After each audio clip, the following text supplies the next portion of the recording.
تعازينا القلبية لأسرة الشهيد الثائر الحر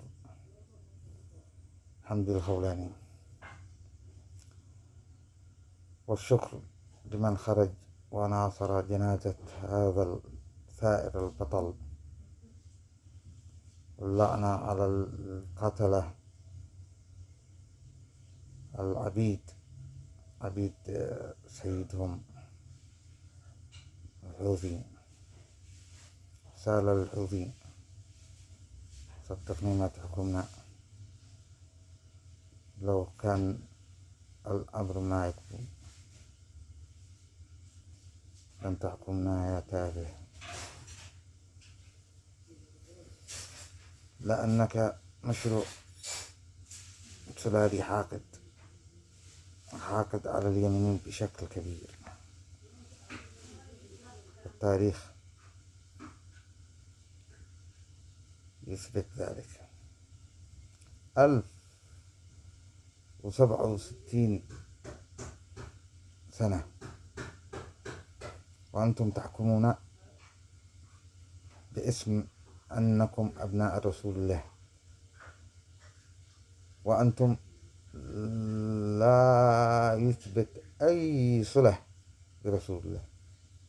أبناؤه ماتوا قبله الحمد لله، سكهونا الشغلة. أرحم الراحمين قاهو خبر.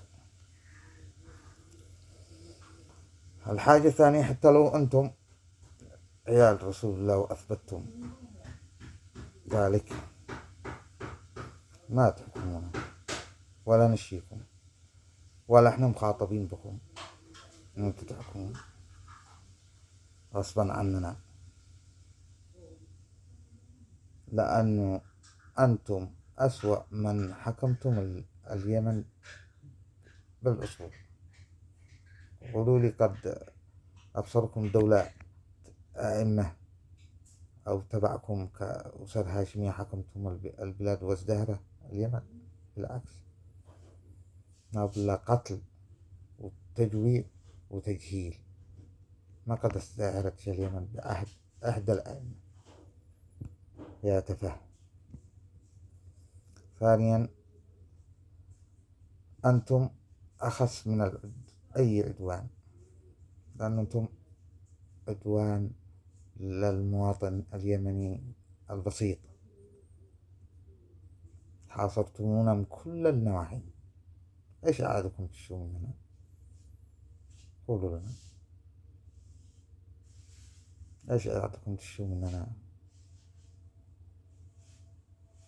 شو نخرج يوميا وما تقدروا يعني تغلقوا الأفواه أبدا، والله ما تقدروا. جعلتمونا نكلف نساءنا وأطفالنا في صنعاء لكي نبحث لقمة العيش. وغدا إن شاء الله ستصبح الشرارة الأولى من مقتل الشهيد حمدي الخولاني رحمه الله. هي شرارة تكون في كل المحافظات، نخرج كل الشعب يخرج ضدك. والله ما تحكمنا. قريبا العاجل إن شاء الله سينتصر الشعب ويتحرر منك يا أخس استعمار. والله العظيم أننا عندي الاحتلال الإسرائيلي أنت أخطر منه، أنت أخطر وأسفه من الاحتلال الإسرائيلي هذا.